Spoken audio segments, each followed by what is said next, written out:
a nice day. It's coming up to 8:15 here on Georgey Tonight. And do you fancy learning how to, how to do taxidermy?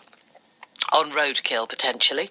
Or maybe visiting the lawnmowers of the rich and famous, because museums around the country are looking at more creative ways of bringing in cash as they try and cope with the budget cuts. And those are just a couple of examples of how that money could come in. Amanda Sutton runs taxidermy classes at Barts Pathology Museum, and I'm very glad to say she's on the line. Evening, Amanda. Hello. What on earth got you into taxidermy? Years and years ago, Mum and Dad always took me around to unusual places in the UK, and one of them was Barts Museum, who dressed up animals in little costumes. The collection was sold off a few years ago, and I was upset that I couldn't see it again, so I just figured I'd make my own. Oh, right. And, so I started to research it a bit, read a few books, read online how to kind of do taxidermy on myself, and people started getting interested in it, and I created Amanda's Autopsies. Oh my word! So what have you got then? So how many sort of animals have you stuffed, or are there far too many to count? I have no idea. I've lost count. It must be well over 300, 400 now. Really? I think. Probably more. And do you do them in the style of the old Victorian, and put them in suits and poses and things? I do. My most popular one tends to be a chap squirrel who's he's dressed in a tweed outfit with a moustache and holding a pipe as well, a smoking pipe. He sounds delightful. He's very pretty. What's it like when you have to gut these things, don't you? I mean, how does the process work out? What's the first stage? Obviously, you need a dead animal. Yeah, so a lot of the animals that I pick up are mainly roadkill or pet feed for reptiles, so frozen animals, or sometimes I get them from animal sanctuaries as well, where they've had to be put down or they've just died natural causes. Right. And then once I get the animal, it's not so much a case of gutting it, it's more just skinning it. So all the intestines and all the guts and everything stays in place as long as you're careful. And it's pretty much pulling the skin off a bit like a jacket. It's the simplest way of putting it. And arms up. Yeah, as my mother used to say. And then you can create forms in various different ways, wood wool binding, or you can buy forms that are ready made and mount the skin onto those. There's a whole various different processes and things that you have to go through. I was going to say, do you have to treat the pelts, because do they not go rotten or go off? You know, how do you... The way that I do it at home is different to the ones that I use in the workshop. The way I do it at home is using various different chemicals that are treated overnight or for a few days, depending on how big the animal is. But the ones that we do in the class, they're just treated with borax, which is like a fine white powder that it deters insects and it stops any kind of mould or rot. Nice to know. How popular are your classes? They're really popular. They sell out all the time. Really? And what kind of people are coming to you to learn taxidermy? Various different types of people. It started off just being, because we were inside of the Barts hospital, it started off being morticians and doctors and anybody that was in that sector. And then after a while we started getting students or people that just wanted to try out a new craft, various different ages, usually quite a lot more females than males. Really? Mm-hmm. Oh, that's interesting. The males are usually more squeamish than the girls. Oh, well, has anybody passed out?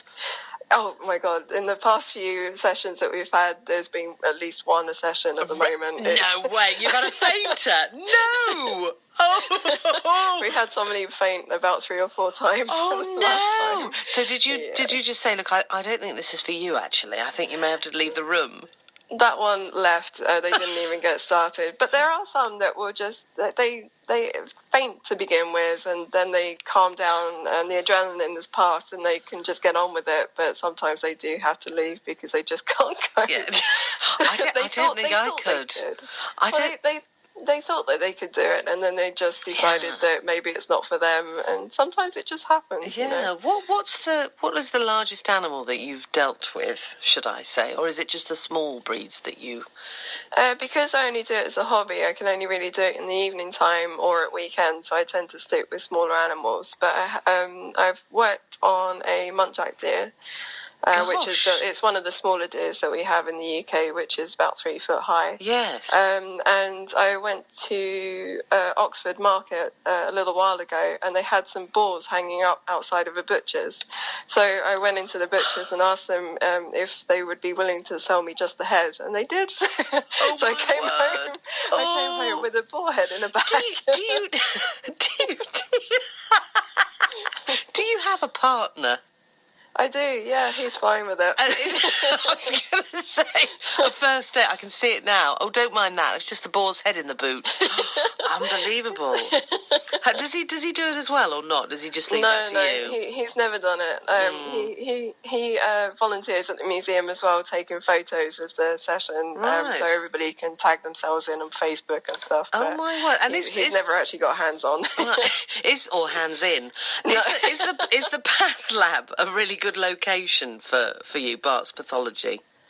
It is. It's more of a case of just doing it to raise funds for the museum. We volunteer, so any money that we make just goes straight back to the museum. Right. And I think because the museum isn't open to the public generally, you have to come to their events, and so it's a case of learning something new, giving something new a try, but also being able to see the exhibits as well. Oh, what other exhibits are there?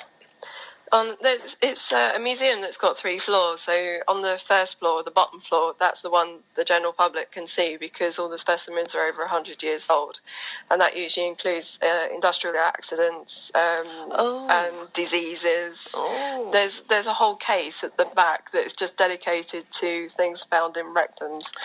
No, it's a really bizarre. It's a very bizarre museum.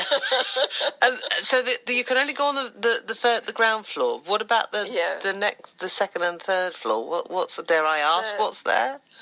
The second and third floor is more reserved just for the teaching. Right. So the second floor is generally more forensics, so murder, poison, suicides, knife wounds, gunshots, and that kind of stuff. Gosh! And then dare I ask what's on the third floor?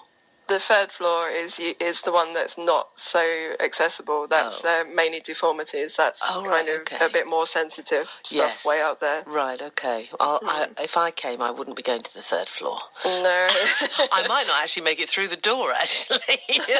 Listen, it's been great to talk to you, Amanda. What are you working on at the moment? What are you stuffing at the moment? I'm working on the boar head still. That's pickling as they speak out in the garage. Oh, and will he be wearing glasses and smoking a pipe? How will that pan out for you? Well, the problem is where they cut the head, they've cut it too high, so I haven't really got much to play with on the neck. So I'm going to have to give him a collar. Kerchief. I'll give him a collar and maybe a cravat. Yeah, nice. So stiff collar. Dress up a bit. Yeah, lovely. I'm liking it. A little tweed collar with a bit of. Oh dear, I can't even believe we're having this conversation, Amanda. Thank you for coming on the show.